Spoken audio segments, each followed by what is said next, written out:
오늘은 요한복음 13장 말씀을 읽었습니다.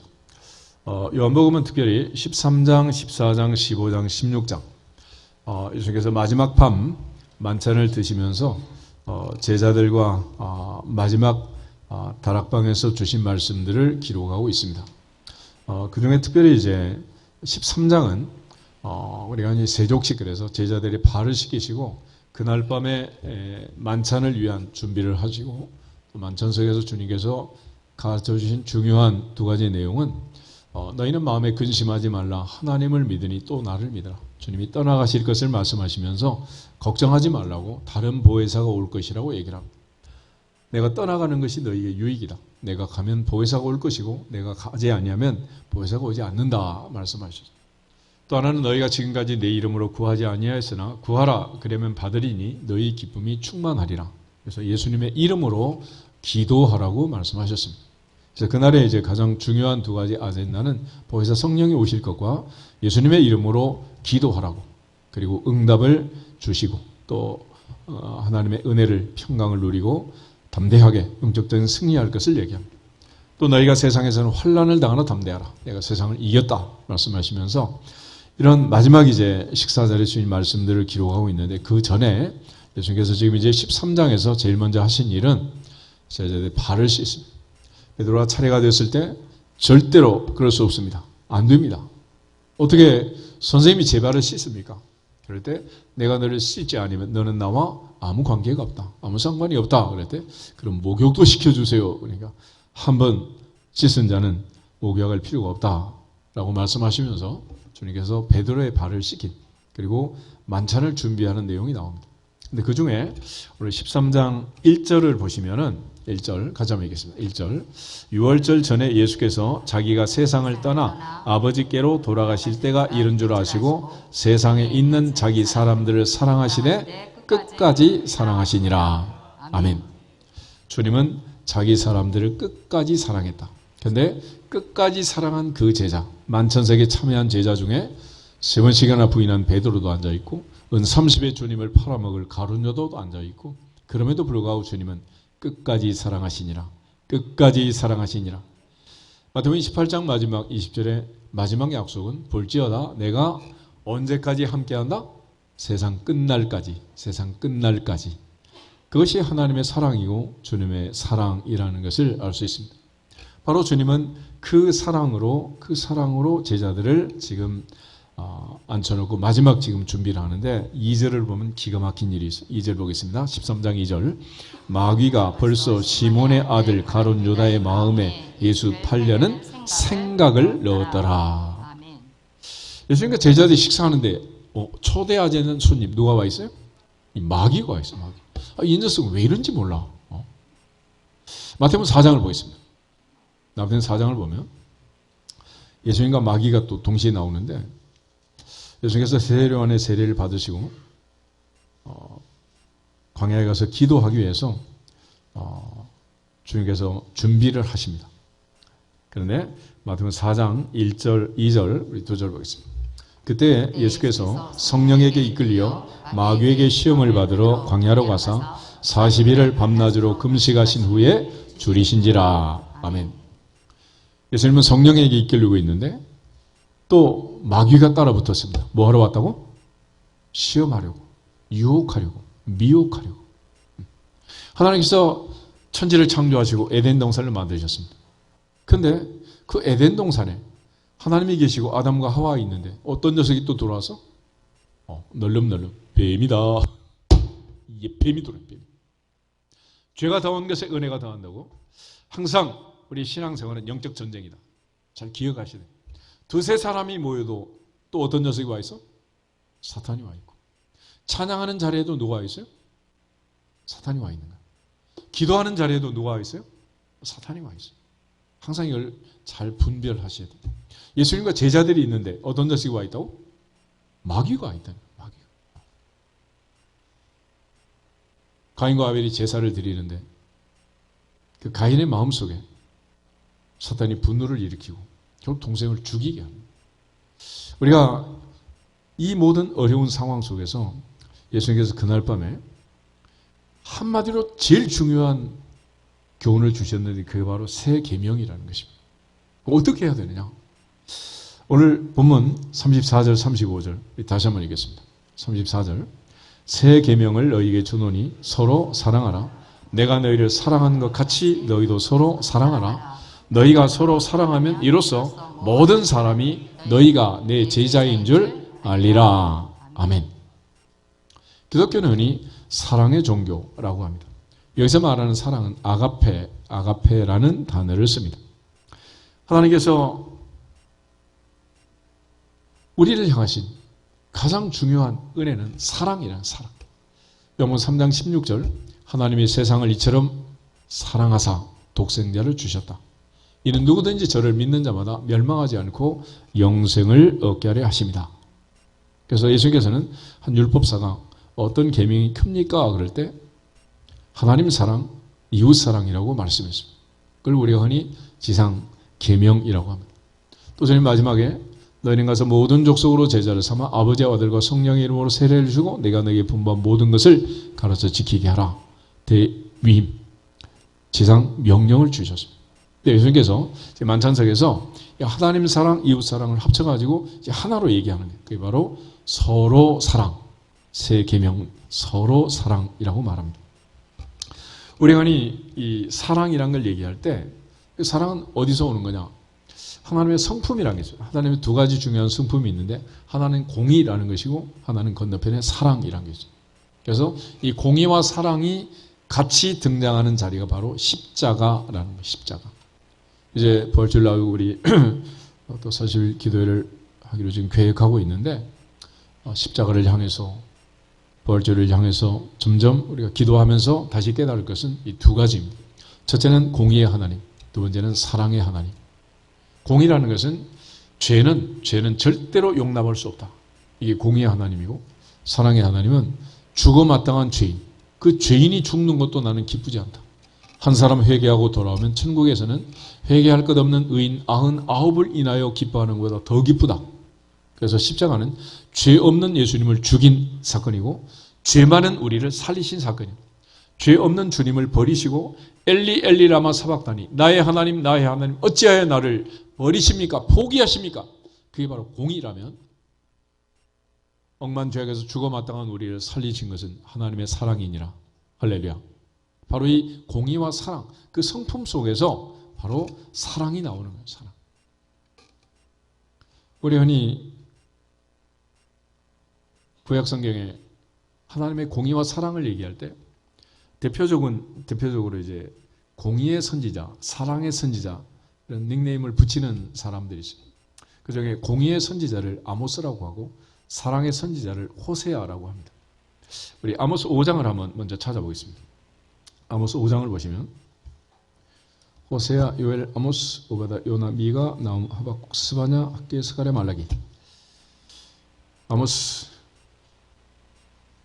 5장 24절 한 절만 같이 읽겠습니다. 1280페이지 아모스 5장 24절. 오직 정의를 물같이 공의를 마르지 않는 강같이 흐르게 할지어다. 아멘. 여기는 온 세상을 하나님의 정의로 공의로 덮어라. 온 세상에 하나님의 공의가 충만하게 해라. 요즘 모두 다 공정을 얘기하고 공평을 얘기하고 정의를 얘기하지만 결국은 전부 내로남불이다 이러면서 수없이 많은 뉴스들이 쏟아지고 있습니다. 그런데 하나님의 공의라는 것은 이 세상을 덮어서 세상에 불의가 없게 한다라는 것이 이제 아모스 선지자의 말씀이고 또 그러한 하나님의 공의를 만족시킨 사건이 바로 십자가라는 것입니다. 우리의 대제사장 예수님께서 본인이 대제사장이 되시고 자신의 몸을 제물로 삼아서 죄를 용납하지 않는 하나님 앞에 영원한 제사를 단번에 드려서 우리를 구속하신 구원의 길을 열고 성전의 휘장을 찍고 우리를 지성소 앞으로 하나님의 보호자 앞으로 인도한 사건, 이 바로 십자가라는 거예요. 십자가. 그런데 이 공의는 어느 정도로 그러면 죄를 용납할 수 없는 것인가? 어느 정도로 깨끗해야 되는 것인가? 마태복음 5장을 한번 찾아보겠습니다. 마태복음 5장에 보면 예수님께서 산상수훈의 말씀을 하실 때 고소 고발에 대한 얘기를 해요. 그 중에 25절, 26절 두 절 한번 보겠습니다. 25절. 너를 고발하는 자와 함께 길에 있을 때에 급히 사화하라. 그 고발하는 자가 너를 재판관에게 내어주고 재판관이 옥리에게 내어주어 옥에 가둘까 염려하라. 진실로 내게 이르노니 내가 한 푼이라도 남김없이 다 갚기 전에는 결코 거기서 나오지 못하리라. 아멘. 거기서 다 갚아야 된다. 그런데 한 푼도 안 갚으면 안 된다. 우리가 푼이란 게 뭐예요? 할푼니 그런 말 하죠. 할푼니. 작년에 갔던 각설이 죽지도 않고 또 왔네. 한 푼 줍시오. 그래. 한 푼. 한 푼이란 게 뭐예요? 100푼이 모이면 1원 되는 거 아니에요? 맞는가? 한 푼. 우린 지금 뭐 10원 미만 절삭하고 떨이하고 뭐 전부 이런 계산을 하잖아요. 그런데 만약에 한 푼이라도 짜투리가 남아있으면 그건 안 된다. 예전 성경에는 홀이라도 그렇게 보여요. 홀이라는 건 머리카락 하나. 그러니까 머리카락 하나만큼만도 티나 흠이 있으면 안 된다. 그것이 하나님의 공의라는 거. 공의. 그래서 우리의 죄를 지불하기 위해서는 인간 중에는 그 하나님의 공의를 만족시킬 자가 없다. 그래서 죄 없는 예수님이 십자가에서 돌아가십니다. 온 인류를 구원하는데도 죄 없는 예수님의 십자가의 보혈이 필요하지만은 나 한 사람 살리는데도 죄 없는 예수님의 피, 그 보혈의 방법 외에는 더 이상 길이 없는 거예요. 그래서 사도 바울은 나를 사랑하사 나를 위하여 자기 자신을 버리신 하나님의 아들을 믿는다라고 고백하는 거죠. 그러니까 온 인류를 구원하기 위해서도 무죄한 예수님의 피, 그 피가 필요하지만은 단 한 사람 나를 살리기 위해서도 뭐가 필요하다? 예수의 피, 무죄한 죄 없는 예수님의 피, 그 피가 보혈의 공로가 있어야 한다는 거예요.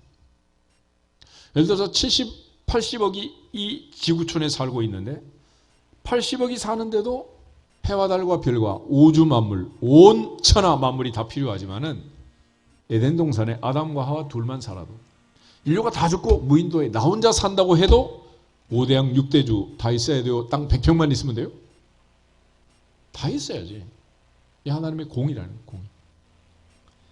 그리고 그 공의가 그 공의를 쓴 하나님 앞에서 우리의 살리는 또 하나의 성품이 사랑이라는 공의의 건너편에 사랑이 있어요.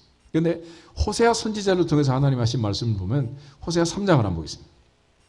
호세아 3장에 1절부터 3절을 보겠습니다. 호세아는 하나님의 명령을 따라 고멜이라는 여인과 결혼을 합니다. 이 여인은 음란한 여인이었고 누구의 아들, 딸인지 모르는 세 자녀를 낳습니다. 그래서 로루하마, 로암미, 이스라엘 이런 자녀들을 낳아가지고 또 집을 나가고 들어오고 또 팔려가서 지금 그러고 있는 거예요. 그런데 하나님께서 호세아에게 명령을 내립니다. 3장 1절 보겠습니다. 여호와께서 내게 이르시되 이스라엘 자손이 다른 신을 섬기고 건포도 과자를 즐길지라도 여호와가 그들을 사랑하나니 너는 또 가서 타인의 사랑을 받아 음녀가 된 그 여자를 사랑하라 하시기로 내가 은 15개와 보리 한 호멜 반으로 나를 위하여 그를 사고 그에게 이르기를 너는 많은 날 동안 나와 함께 지내고 음행하지 말며 다른 남자를 따르지 말라 나도 내게 그리하리라 하였노라. 아멘. 지금 여기 은 15 보리 한 호멜 반이라는 표현이 나오는데 가룟유다가 예수님을 팔아먹을 때 얼마를 받았다고 그랬죠? 은 30. 그런데 지금 은 15 보리 한 호멜 반 이렇게 나와 있는데 고멜을 사오는 값이 은 30이야. 그래서 은 15은 캐시로 주고 나머지는 어떻게? 현물로 주고 그렇게 해가지고 은 30을 주고 지금 사오는 거야. 그러니까 팔려간 아내를 다시 데려다 오는데 이게 지금 호세아 이야기니까 그렇지 이게 마이 스토리가 되면 내 인생이라면 살 맛이요 죽을 맛이요 이게 어떨 것 같아요? 살겠어요? 그래서 하나님이 하신 말씀은 호세아야 네 마음이 어떠냐? 그 마음이 내 마음이다. 너는 내 심정을 가지고 이스라엘 백성들에게 말씀을 전해라. 그래서 호세아에게 이런 체험학습을 시키는 거예요. 나를 사랑하고 나를 섬겨야 할 이스라엘 백성들이 호세아 당시에 베델과 단에 금송아지를 만들고 금송아지 우상을 섬기고 바알과 아세라를 섬기고 그들에게 온갖 귀중품을 갖다 바치면서 하나님을 떠난 다른 신을 섬기는 이 참담한 상황 속에서 하나님께서 호세아를 통해서 하나님의 마음을, 심정을 체험하게 하시고 그 마음으로 가서 복음을 전하라. 그럼에도 불구하고 나는 이 백성을 사랑한다. 그러므로 너도 은 30에 내 아내를 다시 찾고 그 여자를 사랑해라. 그렇게 말을. 그것이 하나님의 사랑이다. 그래서 바울이 이 사랑을 로마서에서 표현하는데 로마서 5장을 한번 보겠습니다. 로마서 5장 6절, 8절, 10절 널뛰기를 한번 하지. 봄이 오고 있으니까 그네타기를 한번 하겠습니다. 로마서 5장 6절 같이 읽겠습니다. 우리가 아직 연약할 때에 기약대로 그리스도께서 경건하지 않은 자를 위하여 죽으셨도다. 8절 우리가 아직 죄인 되었을 때에 그리스도께서 우리를 위하여 죽으심으로 하나님께서 우리에 대한 자기의 사랑을 확증하셨느니라. 10절 곧 우리가 원수 되었을 때에 그의 아들의 죽으심으로 말미암아 하나님과 화목하게 되었은즉 화목하게 된 자로서는 더욱 그의 살아나심으로 말미암아 구원을 받을 것이니라. 아멘. 우리가 아직 연약할 때, 죄인이었을 때, 곧 원수였을 때 하나님은 우리의 죄값을 지불하기 위하여 그 아들을 십자가에 죽으셨고 주님이 십자가에 죽으심으로 우리의 죄값을 지불하심으로 하나님은 십자가를 통해서 우리에 대한 자기의 사랑을 확증하셨느니라. 그것이 하나님의 사랑이라는 것. 그러니까 공의로 따지면 머리카락 하나도 한 푼도 용납하지 못하시는 그 엄격하신 하나님이 죽어 마땅한 죄인들은 죄 없는 아들을 십자가에 내주시고 살리신 거 아니겠어요? 그래서 탕자가 돌아왔을 때 형은 분노하잖아요. 아버지의 재산을 창기와 함께 먹어버린 이 아들이 돌아오매 용납하고 송아지 파티를 하신다고요. 나는 그동안 수년 동안 충성 봉사했지만 염소 새끼 하나라도 주셔가지고 우리 친구들하고 파티하도록 하신 일이 없잖아요. 이러면서 막 따지잖아요. 그러니까 하나님의 공의를 주장하는 사람들은 하나님의 사랑으로 용서하는 걸 보면 첫째 아들처럼 도저히 견딜 수가 없는 거예요. 그렇지만 둘째 입장에서 보면 아버지의 무한하신 사랑, 이 모든 것이 은혜임을 깨닫게 되는 거죠. 그런데 사도 바울을 보면 바리새인이었을 때는 공의에 충실한 사람이에요. 하나님의 공의. 그런데 그가 그리스도인이 되고 나서 보니 달라지죠. 나는 죄인 중에 뭐라? 괴수였다. 그런데 바리새인에서는 율법으로는 흠이 없는 자다. 나는 완벽한 자다. 난 죄가 없다. 그런데 은혜를 받고 보니 그게 아니더라는 거예요. 그래서 하나님께서 이 엄청난 공의의 하나님이 그 사랑을 베푸사 우리를 살려주신 거예요. 그것이 바로 아가페라는 아가페. 하나님의 사랑이라. 헬라어로 사랑이라는 단어를 표현하는 단어들이 많은데 에로스라는 단어, 에로스. 요즘 뭐 에로티시즘 그래가지고 뭐 육체적 사랑, 육감적인 사랑. 화면에 가득 차게 막 벌거숭이들을 집어넣어놓고 막 애들을 유혹하고 미혹하는 이런 에로티시즘이 있는가 하면 또 하나는 형제 간의 가족 간의 사랑을 강조하는 가족의 스톨게라는 스톨게. 그리고 친구들 사이의 우정을 강조하는 필리아, 필레오라는 단어가 있어요. 그리고 하나님의 사랑, 아가파오, 아가페, 무조건적인 사랑, 절대적 사랑, 조건 없는 사랑, 그럼에도 불구하고의 사랑, 아가페의 사랑이 있습니다. 그래서 이 아가페의 사랑, 이것은 사도 베드로를 변화시키고 사도 바울을 변화시킨 그 변화의 원동력이 뭐냐? 그게 바로 아가페라는 거예요. 요한복음 21장 한번 찾아보겠습니다. 요한복음 21장에 보면 예수께서 부활하신 후에 나는 갈릴리 칸백에서 고기 잡으러 간다. 그래서 7 제자나 데리고 과반수 이상을 데리고 지금 갈릴리 칸백한 베드로를 예수님이 찾아가십니다. 그리고 그 밤에 고기를 잡지 못한 제자들을 주님이 새벽에 찾아가셔서 만나시고 조반을 먹이시고 갓 잡은 생선도 구워서 먹이시고 그리고 나서 3번이나 똑같은 질문을 합니다. 15절, 16절, 17절. 요한의 아들 시몬아 내가 이 사람들보다 나를 더 사랑하느냐? 16절에도 요한의 들 시몬아 내가 나를 사랑하느냐? 17절 요한의 아들 시몬아 내가 나를 사랑하느냐? 그럴 때 베드로가 주님 그렇습니다. 내가 주님을 사랑하는 줄 주님이 아십니다. 주님 그러합니다. 내가 주님을 사랑하는 줄 주님이 아십니다. 세 번이나 물으니까 근심하면서 주님 모든 것을 아시오매 내가 주님을 사랑하는 줄 주님이 아십니다. 우리말로는 그저 사랑 그랬으니까 다 같은 사랑인데 예수님께서 첫 번째, 두 번째 질문할 때는 아가페라는 단어를 써요. 아가페. 내가 너를 사랑하는 것처럼 너도 나를 무조건적으로 사랑할 수 있느냐? 그런데 베드로는 계속해서 필레오라는 단어를 씁니다. 그 단어로 우정적인, 무조건적으로 주님처럼 그렇게 아가페 사랑을 할 수는 없는 거죠. 그래서 아가페라는 말을 단연 감히 못 쓰고 필레오라는 단어를 쓰는데 만약에 세 번째는 주님이 낮춰가지고 필레오라는 단어로 물어봐요. 그때 베드로가 마지막까지 필레오로 대답을 합니다. 하나님께서는 무조건적으로 우리가 연약할 때, 죄인이었을 때, 원수였을 때도 사랑하지만은 그 사랑을 받은 우리는 기껏 하는 게 베드로처럼 그런 사랑을 하는 것이죠. 그래서 마지막 순간에도 우리는 나를 생각하는 거예요. 나를. 그러니까 예전에 부모님들은 그냥 아낌없이 우리를 다 줬지만은 우린 자녀들한테 손자 손녀 줄 때 아낌없이 다 주지 못하잖아. 나 먹을 거 남겨놓고 살짝 숨겨놓고 그렇잖아. 옛날 부모님들 시골에 뭐가 있어? 있는 거면 다 가져라. 다 줬잖아. 우린 다 줘? 절대 안 주지. 그러니까 이게 주님의 그 사랑을 받던 시몬이나 우리나 마찬가지인 거예요. 그런데 이 시몬을 변화시켜서 내 어린 양을 먹이라, 내 양을 치라, 내 양을 먹이라. 사명을 주신 주님. 세 번씩 부인하던 베드로를 변화시킨 그 원동력은 아가페의 사랑, 하나님의 사랑, 끝없는 사랑, 끝까지 변치 않는 사랑, 할렐루야. 그 사랑으로 찾아오신. 또 이 사랑은 특징이 뭐냐면 그러면 하나님께서 그 무한하신 사랑으로 무조건적인 사랑을 베푸셨는데 동생이 왔을 때 형은 성질을 내잖아. 근데 바울이 깨닫고 보니 결국은 내가 바로 첫째가 아니고 둘째였다는 사실을 알게 된 거죠.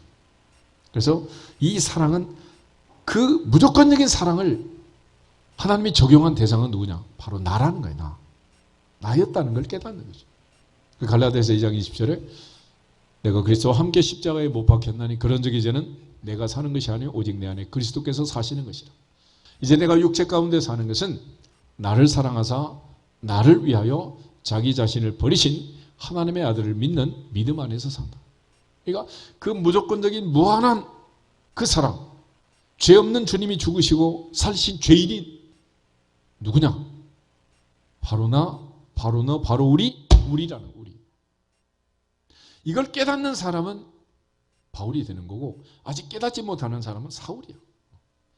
의로운 바리새인이고 깨달은 사람은 고개를 숙일 수밖에 없는 그리스도인이 되는 거죠. 그런 차원에서 이 무조건적인 하나님의 사랑은 나를 향한 사랑이었다. 할렐루야. 그리고 우리는 바로 그 사랑을 선포하는 겁니다. 그래서 사랑의 첫 번째 원리는 하나님은 당신을 사랑하시고 당신을 위한 놀라운 계획을 갖고 계십니다. 할렐루야. 그래서 우리가 하나님이 나를 사랑한다는 이 사실을 너무 부끄러우니까 하나님 당신을 사랑하십니다 이렇게 표현을 하는 거야. 그렇지만 실제로 우리가 깨달을 것은 하나님 당신만 사랑한다 이런 얘기가 아니잖아. 하나님 누구를 사랑하는 거예요? 나를 사랑하시는 거죠. 이어서 보면서 인사하겠습니다. 하나님은 당신을 사랑하십니다. 하나님은 당신을 사랑하십니다. 평소처럼 그냥 의미 없이 해봐. 하나님은 당신을 사랑하십니다. 그렇지만 당신을 사랑하십니다. 가슴에 손을 얹고 하나님은 나를 사랑하십니다. 하나님은 나를 사랑하십니다. 그 심장이 쿵쾅거리지 않는 사람 다음 주부터 나오지 마 그냥. 하나님이 나를 사는 나를. 할렐루야. 그 십자가 누구 때문이다? 누구 살리려고? 누구를 위해서? For me. 나 때문이야. 나 때문에.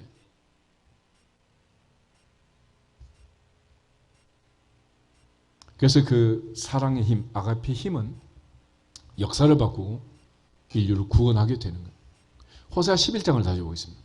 호세아서 11장을 보면 구약 성경에서 강조하는 가장 중요한 구원 사건은 출애굽 사건입니다. 출애굽. 두 번째 구원 사건은 바벨론 포로에서 귀환시킨 사건. 430년 종살이, 바벨론 포로 70년에서 구원한 사건이죠. 신약에 와서는 억만 죄악에서 우리를 구하는 십자가 사건. 그래서 신약 성경까지 하면 성경에는 커다란 구원의 사건이 세 가지. 출애굽 사건, 엑소더스, 바벨론 포로 귀환생, 엑사일 투 바빌론, 또 마지막 크로스, 십자가. 이 세 가지 사건이 있는데 그 430년 종살이가 끝난 이유가 뭐냐? 1절, 2절, 우리 두 절 보면 호세아 11장 1절.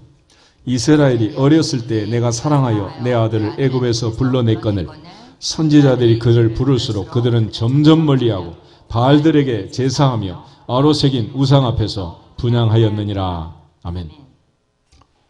이스라엘이 어렸을 때 내가 내 아들을 애굽에서 불러냈다. 이유는 뭐라고? 사랑하여. 사랑해서 그랬잖아. 피덩이가 태어나서 이 세상을 살아가는 이유가 뭐겠습니까? 못해서 피덩이가 태어나서 이렇게 멀쩡하게 내 힘으로 큰 것처럼 살고 있지만, 그러나 진자리 마른자리 골라가며 사랑하고 아껴준 할머니, 할아버지, 어머니, 아버지 그 덕택에 오늘 우리가 있는 거 아니겠어요? 그렇게 해서 아들, 딸, 손자, 손녀 키우라는 거 아니에요? 근데 요즘은 뭐 뉴스를 보면 막 정말 도저히 읽을 수 없는 그런 뉴스들, 기사들이 많더라고. 어제도 어떤 기사를 보니까 어린애가 50일 만에 죽었는데 무슨 뭐 몸에 상처가 뭐 부러지고 관절이 어떻게 되고 막 50군데가 넘는 막 그런 폭행을 당하다 죽었다. 지금도 막 숨이 막히려고 그래. 어떻게 그런 일이 있을 수가 있겠어? 말도 안 되는. 만약 하나님이 그 옛날에 우리를 사랑하지 않고 내버려 뒀으면 어떻게 됐겠냐고.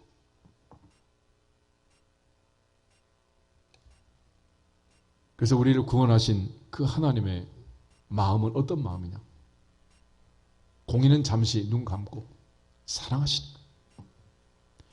하나님이 독생자를 주시고 십자가에 달려 죽기까지 엘리 엘리 라마 사박다니 주님은 외치지만, 주님은 어찌하여 나를 포기합니까? 라고 강면하지만 하나님이 아들을, 무죄한 아들을 포기하고 선택한 게 누굽니까? 바로 우리 아니에요, 우리. 그렇게 해서 사랑해서 우리를 불러내고 구원해 주신 거예요. 출애굽 사건도, 죄 많은 원수였던 우리를 구원하신 십자가 사건도 그 아가페 힘, 사랑의 힘, 하나님의 사랑의 능력으로 우리를 살려주신 줄로 믿습니다. 그 주님께서 우리에게 명령하시는 거예요. 첫째는 하나님을 사랑해라. 둘째는 이웃을 사랑해라. 그리고 오늘 요한복음 13장 34절 35절 마지막 밤에 마지막 식사를 하시면서 새 계명을 주셨습니다. 이제는 덜도 말고 더도 말고 서로 사랑해라. 내가 너희를 사랑한 것 같이 너도 서로 사랑해라. 그런데 주님께서 이 밤에 이 계명을 주셨지만 한 녀석은 정신없이 뛰어다니면서 땀으로 목욕을 할 정도로 얼마나 분주하게 다녔겠어. 은 30 받아먹느라. 한 녀석은 죽을까 겁이 나가지고 3번씩이나 예수를 부인하면서 그렇게 덜덜 떨면서, 그런 제자들 주님은 끝까지 사랑하시면서 내가 너희를 사랑한 것 같이 너희도 서로 사랑하라. 뻔히 알지만, 나와 함께 떡 먹는 이 중에 배신자가 있을 걸 뻔히 알지만 끝까지 사랑하시고 주님은 그 사랑으로 우리를 구원하시고, 그래서 우리가 서로 사랑하면 무슨 일이 벌어지냐? 34절 35절 다시 한번 보겠습니다. 새 계명을 너희에게 주노니 서로 사랑하라. 내가 너희를 사랑한 것 같이 너희도 서로 사랑하라. 너희가 서로 사랑하면 이로써 모든 사람이 너희가 내 제자인 줄 알리라. 아멘. 선생님 닮았구나. 그럴 거라. 그 선생님은 어떻게 했어요? 이렇게 3번씩이나 부인하는 제자, 은 30에 팔아먹는 제자, 그 제자도 언제까지 사랑하셨다? 끝까지. 끝까지. 내가 너희를 끝까지 사랑한 것처럼 너희도 서로 사랑해라. 그것이 주님의 새 계명이고 마지막 분부였습니다. 주님께서 우리에게 가르쳐준 제자도라는 게 있어요. 제자도. discipleship. 제자로서 갖춰야 할 가장 중요한 2가지 덕목. 예수님께서는 여기서 사랑이라고 말하는데 마태복음 18장에 보면 겸손과 용서라고 합니다. 어린아이 하나를 세우고 예수님께서 질문을 던졌어요. 천국에서 큰 자가 누굽니까? 라는 질문에 예수님께서 어린아이를 세우고 이 어린아이와 같이 자기를 낮추는 그 사람이 천국에서 큰 자다. 자기를 낮추는 자, 겸손한 자. 그래서 예수님께서 나는 마음이 온유하고 겸손하다. 너희 안에 이 마음을 품으라. 곧 그리스도 예수의 마음이다. 온유와 겸손. 그거죠. 그런데 반대로 사탄은 거짓과 교만으로 똘똘 뭉쳐가지고 인간을 유혹하고 미혹하는 거예요. 주님은 바로 이 겸손한 마음, 그리고 70번씩 7번이라도 용서하는 그 마음. 베드로는 7번 하면 됩니까? 그랬지만 예수님께서는 내가 너 7번 용서했으면 넌 벌써 죽었다. 70번씩 7번이라도 용서해라 말씀하신 거죠. 그 주님께서 가지신 그 마음, 온유하고 겸손한 마음, 이 마음을 품으라. 그리스도 예수의 마음이다. 그래서 하나님이 은혜를 주실 때는 물 흐르듯이 낮은 곳으로 임한다 그래요. 야고보서 4장 6절 말씀처럼 하나님께서는 교만한 자를 물리치시고 겸손한 자에게 더욱 큰 은혜를 주시느니라. 잠언 16장 18절 말씀처럼 교만은 패망의 선봉이고 거만한 마음은 넘어짐의 앞잡이다. 그래서 어떤 사람이 잘 나가다가 넘어지는 이유는 딱 한 가지라는 거예요. 교만해서. 교만해서. 그래서 제일 무섭고 겁나는 말은 뭐냐면 집사님 교만한 것 같아요? The end. 끝나는 거예요. 끝이야. 끝. 끝나버려. 그보다 더 무서운 말은 없어. 그러나 겸손하면 더욱 큰 은혜를 받는다. 할렐루야. 하나님은 겸손하면 계속 은혜를 주셔. 근데 나는 의인이다. 그런 사람은 바리새인처럼 하늘을 우러러보면 난 저 세리와 같지 않음을 감사합니다. 그럴 거 아니야. 은혜를 받을 수가 없는 거지. 죄인은 가슴을 치며 통곡하면서 주여 나는 죄인이로소이다.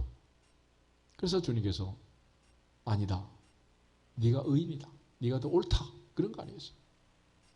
하나님 앞에서 우리가 은혜를 받는 방법은 항상 겸손해야 한다. 그래서 주님의 제자들 서로 사랑함으로써 모든 사람이 너희가 내 제자인 줄 알리라 그러는데 서로 사랑할 수 있는 그 2가지 중요한 디테일이 뭐냐? 악마는 디테일에 있다는데 첫째가 겸손이고 둘째가 용서라는. 그러니까 서로 겸손하고 서로 용서하지 않으면 서로 사랑할 수 있다 없다? 그건 불가능한 거죠. 어떻게 하겠어요? 안 되는 거죠. 그래서 예수님이 서로 사랑하라 그랬지만 이 사탄은 겸손하지 못하도록 교만하도록 만들고 또 용서하지 못하도록 용서할 수 있겠어? 용서해 주면 안 돼. 버릇 고쳐놔야 돼. 이러면서 그래가지고 우리 흔들어대는 거예요. 그래서 그렇게 되면 결국은 주님의 제자가 또 안 되는 거죠. 사도 요한이 이걸 이제 정리한 부분이 있는데 요한일서 4장을 한번 보세요. 요한일서 4장을 보면 우리 예수님의 새 계명, 서로 사랑하는 계명 어떻게 실천하는 거냐? 새 계명이라는 것은 뭐 국선 작가의 필체로 족자를 만들고 표구해서 걸어놔라 그런 문구가 아니잖아요. 이거는 실천하라는 얘기지. 20절에서 5장 3절을 보겠습니다. 4장 20절 요한일서 4장 20절 누구든지 하나님을 사랑하노라 하고 그 형제를 미워하면 이는 거짓말하는 자니 보는 바 그 형제를 사랑하지 아니하는 자는 보지 못하는 바 하나님을 사랑할 수 없느니라. 우리가 이 계명을 주께 받았나니 하나님을 사랑하는 자는 또한 그 형제를 사랑할지니라.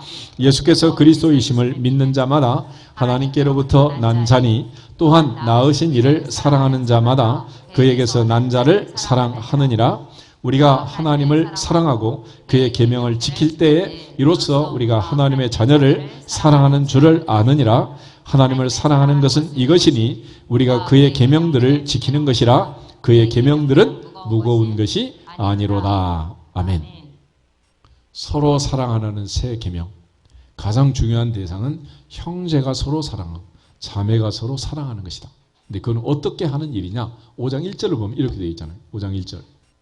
예수께서 그리스도의 심을 믿는 자마다 하나님께로부터 난 자다. 누가 난 자라고? 하나님이 난 자라는 거예요. 그래서 낳으신 이를 사랑하는 자마다 그에게서 난 자를 사랑한다. 무슨 얘기겠어요? 나를 낳아준 부모님을 사랑하면 그 부모님을 통해 태어난 형제 자매를 어떻게 한다는 거예요? 당연히 사랑한다는 거죠.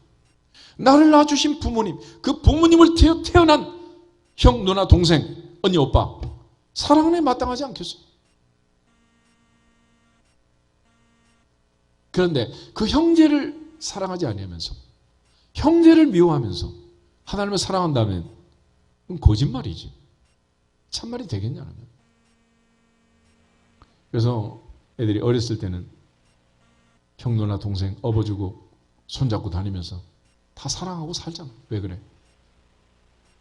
너도 엄마, 나도 엄마, 우리 아빠 밑에서 같이 태어나서 같이 살고 있으니까. 당연한 일 아니겠어?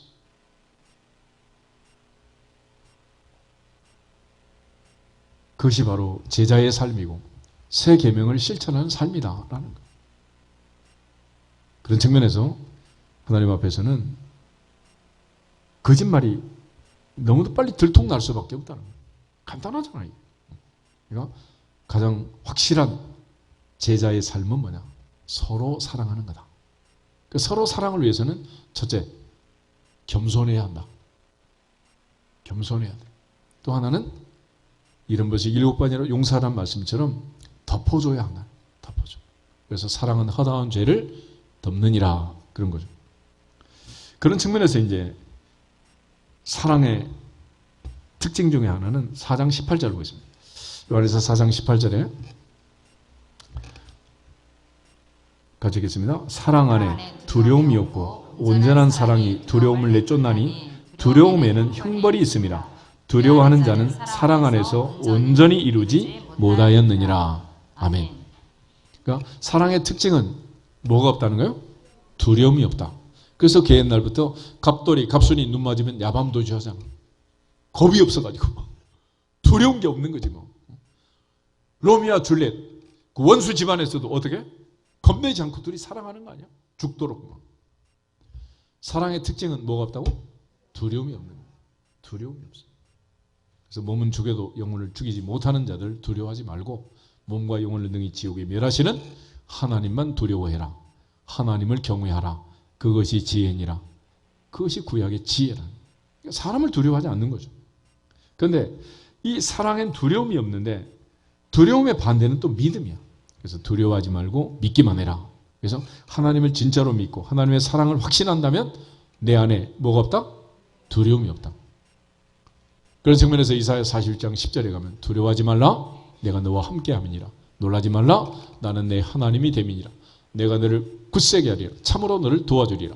참으로 나의 의로운 오른손으로 너를 붙들리라. 그래서 이 두려움을 극복하는 비결은 임마누엘이라는 거예요. 사도 바울이 내가 사망의 음침한 골짜기를 다녀도 나는 해가 두렵지 않다. 이유는 주께서 나와 함께 하신다. 함께 하신다. 할렐루야. 하나님이 함께 하심을 믿는 거예요. 그래서 주님께서는 내가 세상 끝날까지 너희와 어떻게 한다? 함께 한다. 모세가 죽은 다음 하나님 여호수아에게 약속하십니다. 내가 모세와 함께 있던 것처럼 오늘부터는 너하고 어떻게 한다? 함께 한다. 할렐루야. 그래서 우리가 신앙생활하면서 8대 확신을 늘 강조했는데 확신이 없으면 두려워지고 흔들리고 염려하고 상처받고 또 실족하고 은혜 받았다가 또 넘어지고 자꾸 그러는 거예요. 신앙생활의 가장 중요한 요즘 뭐 제자훈련하고 뭐 성경 공부하고 여러 가지 하지만은 마지막 결론은 뭐냐? 마음판에 새기는 거예요. 중요한 8가지 확신. 나는 믿습니다. 할렐루야. 전능하사 천지를 만드신 하나님 아버지를 믿습니다. 그럴 때 그 디테일이 뭐냐? 8가지. 강조했잖아. 같이 한번 따라해. 나는 구원을 확신합니다. 나는 구원을 확신합니다. 나는 죄사함을 확신합니다. 나는 죄사함을 확신합니다. 나는 승리를 확신합니다. 나는 승리를 확신합니다. 나는 기도 응답을 확신합니다. 나는 기도 응답을 확신합니다. 나는 인도하심을 확신합니다. 나는 인도하심을 확신합니다. 나는 임마누엘을 확신합니다. 나는 임마누엘을 확신합니다. 나는 주님의 사랑을 확신합니다. 나는 주님의 사랑을 확신합니다. 나는 상 주심을 확신합니다. 나는 상 주심을 확신합니다. 확신이 없으니까 자꾸 흔들리는 거예요. 그렇게 흔들리지 말라고. 여러분 집에 가서 임직표를 다시 한번 봐. 뭐라고 써져 있나? 고린도전 15장 57절 58절 한번 보겠습니다. 고린도전서 15장 고린도전서 15장 57절 58절. 어떤 사람이 임직세 구석에 쳐넣어가지고 뭐 보이지도 않는다 그래요. 그러면서 주지 말라 그러는데 뭐라고 써졌나 그래도 봐야지. 57절. 우리 주 예수 그리스도로 말미암아 우리에게 승리를 주시는 하나님께 감사하노니 그러므로 내 사랑하는 형제들아 견실하며 흔들리지 말고 항상 주의 일에 더욱 힘쓰는 자들이 되라. 이는 너희 수고가 주 안에서 헛되지 않은 줄 알미라. 아멘. 특별히 58절에 내 사랑하는 형제들아 견실하며 뭐하지 말아라? 흔들리지 마라. 흔들리지 말라는 확신. 신앙생활에 확신이 없으면 흔들릴 수밖에 없는 거 아니겠어요? 그래서 울산바위처럼 자꾸 흔들리는 거 흔들려. 옆 사람 인사하겠습니다. 오늘부터 울산바위 하지 맙시다. 오늘부터 울산바위 하지 맙시다. 아멘? 흔들리면 흔들리면. 왜 자꾸 흔들리냐 말이에요. 주님은 변함없이 흔들리지 않고 세상 끝까지 우리를 사랑하시는데 맨날 우리만 흔들. 그래서 사랑 안에는 두려움이 없다. 전능하사 천지를 만드신 하나님을 믿으면 그 하나님의 함께 계심을 믿으면 두려움이 없는 것입니다. 그 성경은 하나님만 두려워하는 사람들을 지혜로운 사람, 하나님을 경외하는 사람이라고 하고 그 하나님을 경외하는 것이 지혜의 뭐다? 근본이다. 근본이다. 이쁜 여자, 고운 여자 다 필요 없고 여호와를 경외하는 여자가 복이 있도다. 하나님을 두려워. 하나님. 그래서 우리가 주님이 말하는 이 새 계명, 내가 너희를 사랑한 것 같이 너희도 서로 사랑하라 하신 이 말씀은 실천하는 삶을 얘기하는 것이고, 이제 부활절을 앞두고 다시 한번 또 사유성회를 계획하고 있는데 주님의 음성에 다시 한번 귀를 기울이고 주님이 내 발을 씻으면서 내게 부탁하신 말, 내가 너를 사랑하는 것 같이 서로 사랑하고 서로 사랑하면 모든 사람이 너희가 내 제자인 줄 알리라 하신 말씀처럼 제자의 삶을 회복하는, 제자도를 실천하는 주인공들이 되기를 주 이름으로 축복합니다. 고린도전서 13장을 한번 보자. 고린도 13장을 보면 왜 그러면 사랑이 그렇게 중요하냐? 왜 사랑이 중요하냐? 먼저 1절부터 3절을 한번 보겠습니다. 3절. 1절에 3절.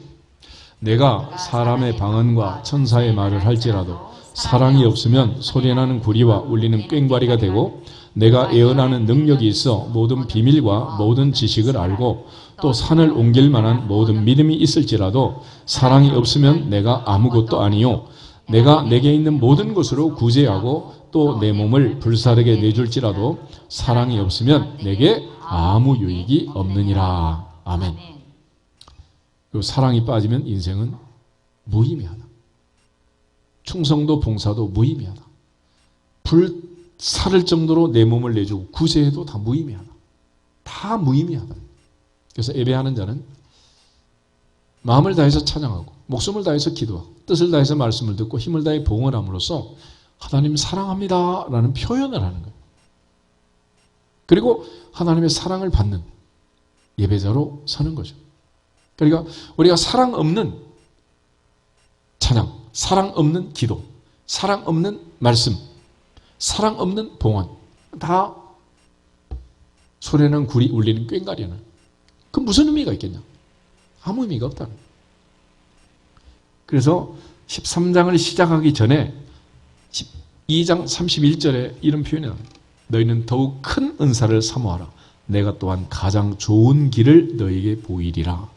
그것이 사랑이니라. 그것이 아가페니라. 그것이 하나님의 사랑이니라. 그것이 무조건적인 사랑이라. 그래서 14장 1절에도 보면 사랑을 추구하면서, 아가페를 추구하면서 신령한 것들을 사모하되 특별히 예언도 해라. 그러니까 사랑도 없으면서 은사만 많으면 심각하게 된다는 거예요. 의사가 환자를 사랑하는 마음이 없는데 메스를 들었다. 어떻게 돼? 심각하죠. 그렇지 않겠어요? 그러니까 사랑하는 마음이 없다면 하지 말라는 거예요. 그래서 예수님 베드로에게 묻잖아요. 너 나 사랑하니? 진짜요? 세 번째는 물어보고 그러면 해라. 그러면 내 양을 먹여라. 그래서 하라 하지 말아라? 하지 말라는 거예요. 하지 마라. 그러니까 사랑하지도 않으면서 그 조건이나 재산이나 자산이나 이런 걸 보고 시집장가를 가면 되겠어 이게? 안 되는 거지. 국민을 사랑하지도 않으면서 대통령이 되면 어떻게 되겠어? 양천 구민을 사랑하지 않으면서 구청장 하겠다. 그럼 되겠냐고. 그러니까 안 되는 거죠. 사랑하지도 않는데 선교사 나가겠다. 그건 말도 안 되죠. 그래서 예수님께서 강조한 그 사랑을 바울은 여기서 우리에게 설명하는, 사랑 없으면 아무것도 아니다.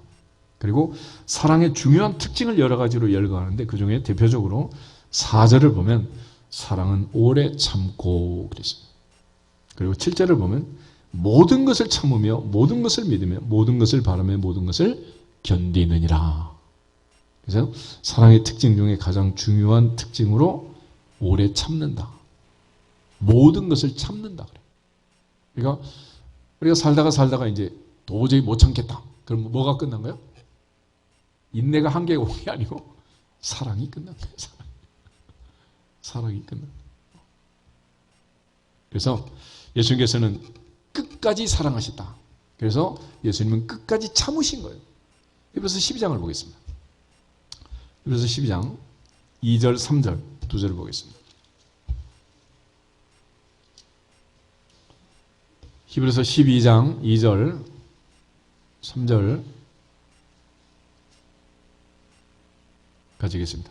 믿음의 주요 또 온전하게 하신 이인 예수를 바라보자. 그는 그 앞에 있는 기쁨을 위하여 십자가를 참으사 부끄러움을 개의치 아니하시더니 하나님 보좌 우편에 앉으셨느니라. 너희가 피곤하여 낙심하지 않기 위하여 죄인들이 이같이 자기에게 거역한 일을 참으신 일을 생각하라. 아멘. 예수님은 십자가를 지신 게 아니고 십자가를 참으셨다. 부끄러움을 개의치 않고 십자가를 참으셨다. 또 죄인들이 이같이 자기에게 거역한 일을 주님은 참으셨다는 거예요. 그것이 사랑이니라. 그것이 사랑이라. 결국 주님은 끝까지 참으셨다. 그 사랑이 두려움을 극복하고 그 사랑이 결국은 인류를 구원하고 그 사랑이 3500년 전 출애굽의 역사를 이루고 그 사랑이 오늘 우리를 살려낸 거예요. 이제 사도 바울은 최고의 은사, 가장 좋은 은사, 가장 좋은 길은 사랑이다 그랬습니다.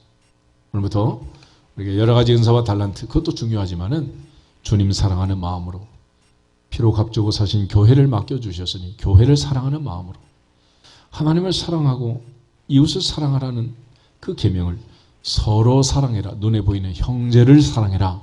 하신 주님의 말씀을 실천하면서 하나님께 영광을 돌리기를 주의 이름으로 축복합니다. 로마서 13장을 한번 더 보시면 요즘 이제 인플레이션, 디플레이션, 스태그플레이션 해가면서 여러 가지 지금 이자는 올라가면서 제일 걱정되는 게 이제 부채, 빚 아니야, 빚. 근데 바울이 부채에 대한 얘기를 합니다. 빚에 대해서 뭐라고 얘기했는지 8절에서 10절을 보겠습니다. 로마서 13장 8절. 로마서 13장 8절. 피차 사랑의 빚 외에는 아무에게든지 아무 빚도 지지 말라. 남을 사랑하는 자는 율법을 다 이루었느니라. 간음하지 말라, 살인하지 말라, 도둑질하지 말라, 탐내지 말라 한 것과 그 외에 다른 계명이 있을지라도 내 이웃을 내 자신과 같이 사랑하라 하신 그 말씀 가운데 다 들었느니라. 사랑은 이웃에게 악을 행하지 아니하나니 그러므로 사랑은 율법의 완성이니라. 아멘. 아무에게든지 어떤 빚도 빚지면 안 된다 그랬어요. 근데 예외가 하나 있다. 사랑의 빚은 져도 된다 그랬어요. 그래서 사랑의 빚을 지는 방법은 뭐예요? 서로 사랑을 서로. 그러니까 한쪽은 계속 주고 한쪽은 받기만 하면 한쪽은 계속 주고 한쪽은 받은 쪽은 부채가 많잖아. 근데 서로 사랑은 뭐예요? 주거니 받거니, give and take. 그러면서 늘 서로 사랑을 주고 사랑을 받고 그래서 기독교의 사랑은 외사랑, 짝사랑, 일방적 사랑이 아니라는 서로 사랑이다.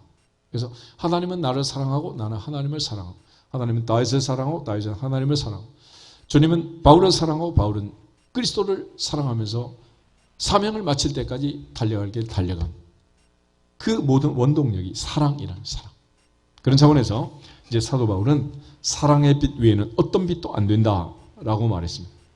그런 차원에서 바울은 하나님 앞에 충성하면서 달려갈 길 마칠 때까지 믿음을 지키면서 주에게서 받은 사명 곧 은혜의 복음을 증거한 일을 마치기까지 그는 사랑의 빛을 갚느라고 그렇게 뛰어다닌 거예요. 하나님이 내게 주신 은혜가 얼마나 컸는가를 깨달아야, 하나님이 내게 주신 은혜가 얼마나 컸는가를 깨달아야 내가 하나님께 빚진 게 얼마나 많은 걸 알잖아요. 그래서 하나님이 내게 주신 은혜를 깨닫지 못하고 내가 빚진 게 없다고 생각하는 사람은 뭐 자연스럽죠. 뭐 홀가분하게 다니지 않겠어요. 그러나 바울은 주님이 죄인의 괴수인 나를 살리셨으니 내가 주님께 진 빚이 얼마나 많은가. 그래서 그는 잠시도 쉴 틈이 없이 달려가기를 마칠 때까지 그 빚 갚느라고, 이 사랑의 빚을 갚느라고 그렇게 뛰어다닌 거예요. 그런 차원에서 바울은 마지막으로 새 계명을 실천하는 삶을 공생공사 그래. 내가 그리스도와 함께 십자가에 못 박혔나니 그런즉 이제는 내가 산 것이 아니라 내 안에 누가 산다? 주님이 산다 그랬잖아요. 로마서 14장을 다시 한번 보시면 14장 아직 안 덮었지? 13장 읽었는데 벌써 덮었어. 14장 7절 8절 두 절 보겠습니다. 우리 중에 누구든지 자기를 위하여 사는 자가 없고 자기를 위하여 죽는 자도 없도다. 우리가 살아도 주를 위하여 살고 죽어도 주를 위하여 죽나니 그러므로 사나 죽으나 우리가 주의 것이로다. 아멘. 이게 바로 새 계명을 실천하는 삶이다. 공생공사. 같이 죽고 같이 살고, 살아도 같이 살고 죽어도 같이 죽고. 이게 바로 주님이 우리에게 부탁하신 삶이고, 같이 죽고 같이 사는 이 삶의 가장 중요한 원동력은 뭐냐? 그것이 아가페의 사랑, 하나님의 사랑, 끝까지 사랑하는 사랑, 변하지 않는 사랑. 할렐루야. 그런 사랑을 얘기합니다. 그래서 바로 이 사랑으로 주님의 것으로 그리스도인으로 하나님의 자녀로 사는 그 사람에게 하나님이 복을 준다는 끝자락에 있는 마지막 사나 죽으나 우리가 주님의 것이다 그랬네. 주님의 것이 뭐냐? 갈라디아서 3장 29절 읽고 기도하겠습니다. 갈라디아서 3장 29절.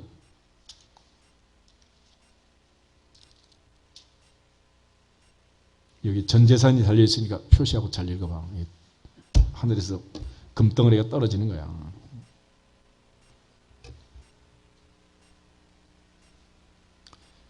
(28절) (29절) 두 절 보겠습니다. 갈라디아서 3장 28절. 너희는 유대인이나 헬라인이나 종이나 자유인이나 남자나 여자나 다 그리스도 예수 안에서 하나이니라. 너희가 그리스도의 것이면 곧 아브라함의 자손이요 약속대로 유업을 이을 자니라. 아멘. 사나 죽으나 주님의 것 그리스도의 것이 되면 그 사람이 바로 아브라함의 자손이고, 하나님이 아브라함에게 약속한 모든 유업을 받을 자고, 내가 반드시 내게 복주고 복주며 너를 번성하게 하고 번성하게 하리라. 할렐루야. 신구에게 모든 복이 여기에 달려있는 거예요. 그런데 그리스도의 것으로 살기 위해서는 내가 너희를 사랑한 것 같이 너희도 어떻게 해라? 서로 사랑해라. 안 되겠는데요. 못 참겠는데요. 도저히 교회 옮겨야 되겠는데요. 그러면 그날 주님 그냥 명령하지 않고 주님 말씀을 지키면 복이 되느니라. 순종하면 복이 되느니라. 해로울지라도 지키면 서원은 복이 되느니라. 그래서 하나님 말씀은 사실은 부담스럽죠. 이게 뭐 그렇잖아.